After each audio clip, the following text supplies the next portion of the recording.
Good afternoon, everyone. It's RecyCOOL News. You know, this is the channel where you can find out some very interesting things about clothing industry. Today's hot topic is chemicals in clothes.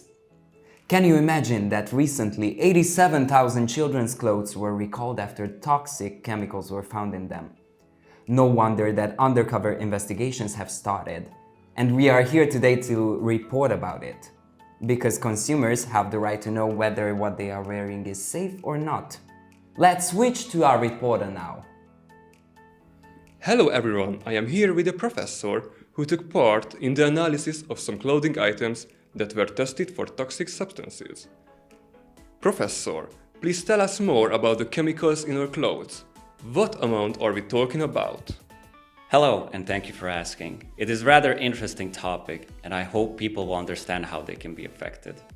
Let me tell you that the textile industry uses approximately 43 million tons of chemicals in different phases of the manufacturing process, and for various purposes. There are more than 8,000 different chemicals used in the fashion value chain, although not all of them are hazardous. Could you list some of the most hazardous chemicals for us, please? And how can we avoid them? Well, the most harmful ones are formaldehydes, phthalates, PFCs, nonylphenols, antimonies, organotins, chromium, and heavy metals like lead and cadmium.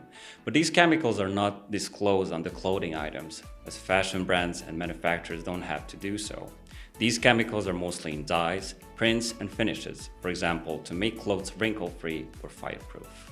Oh, so many chemicals! But do they not remain in the textiles? The chemicals don't stay in textiles too long. The sun rays and the washing, wearing will make them leave the clothes, but babies generally taste everything. So these chemicals can get directly in their mouths, and children are so much more vulnerable than adults. By wearing clothes, these chemicals can get into the waters and the air, into our bodies, and they also bioaccumulate, both in animals and humans. This is terrible, so please tell us, what are the health issues they can cause in humans? Why are they toxic? Exposure to these chemicals may result in biological dysfunctions and serious illnesses in humans, like headaches, fatigue, blurred vision, rashes, dermatitis, and the irritation of the respiratory tract, asthma, disruption of the immune system, the endocrine system, and the hormones, and it can lead to sterility and even cancer. There are more information on the internet about this topic. Greenpeace, for example, made a study too. Okay, I see. But how come these chemicals are not illegal to use? I mean, they can make us sick. Yes, it shouldn't be allowed, but I'm only a professional in the chemical field. Maybe you can ask the legislators about it. Thank you so much for the interview, Professor. And now, back to the studio. That was an eye-opening interview. We definitely wanted to know more about the regulations and laws regarding the chemicals in the clothing. And this is what we found.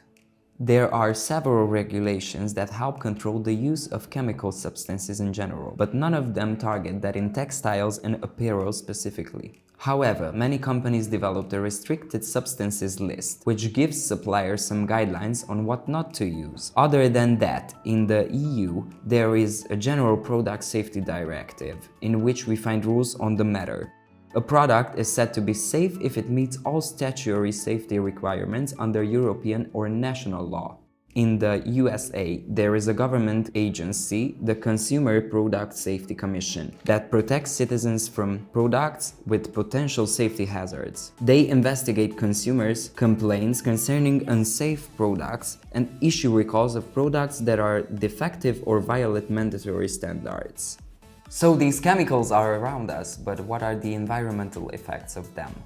The synthetic dyes like azo dyes are the most toxic ones, which are made of coal tar and petroleum, and they most often get into the rivers and fresh waters unfiltered from the factories. They can cause cancer, birth and reproductive organ defects, and are toxic to the environment, so they were banned or their use was regulated in certain countries and in the European Union. They accumulate in the waters so much so that they block the sunlight to go through them. It results in darkness for the underwater sphere. If light can no longer go through the surface, then the plants are not able to carry on photosynthesis. This definitely lowers the oxygen content in the water, thus leading to the slow death of aquatic life and plants. According to a 2018 article that looks at fashion's ecological footprint, it is predicted that the use of chemicals will even increase by 3.5% by 2030 to keep up with the consumer demand. They are blaming it on the costumers, but they are the ones selling these toxic products to us.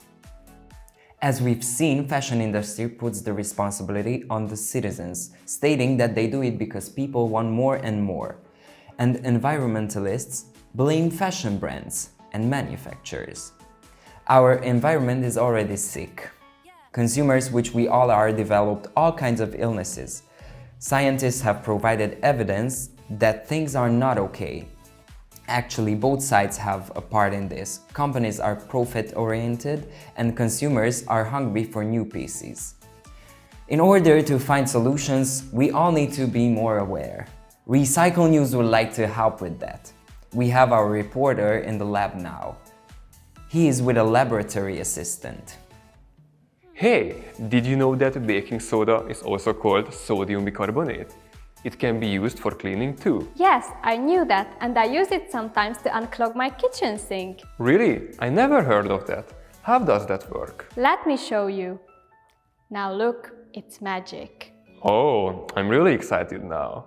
First, you put some sodium bicarbonate on your plate, then you pour some vinegar on it. Wow, it's sizzling! Yes, it's bubbling because carbon dioxide gas is produced. That's great, so the gas is cleaning the pipes. Exactly, you are so clever. Now do it yourself on your plate. Hey, it works for me too. Yes, because you used all the same substances like me. That's great, it always bubbles when they meet. Sizzling pair they are, just like us. Now it's your turn to experiment with sodium bicarbonate. Don't worry, there are no health risks here. Tell us, what did you experience? What kind of chemical reaction was taking place? What could you see, hear or smell? Repeat the experiment 2 more times on a clean plate. What do you think will happen? Chemical reaction, double replacement reaction. Vinegar and sodium bicarbonate are mixed together. Then carbon dioxide gas is formed with some sodium acetate and water. I hope in all cases you got the sizzles. If 2 substances meet that can have a reaction, they will have a reaction. But how does that affect the fashion industry? We are realizing now that certain substances have reactions that can be harmful to us. Just like me, I didn't know about this reaction, but now I can also use it in my kitchen. If we show people how dangerous chemicals are used in the fashion industry, they will know about it and can prevent themselves and our environment from harm. Help us to spread this information and make our planet a better place together. Now, back to the studio. Bye. Maybe in the past, we humans did not know about the relationship between the uses of certain things and the damages done by them.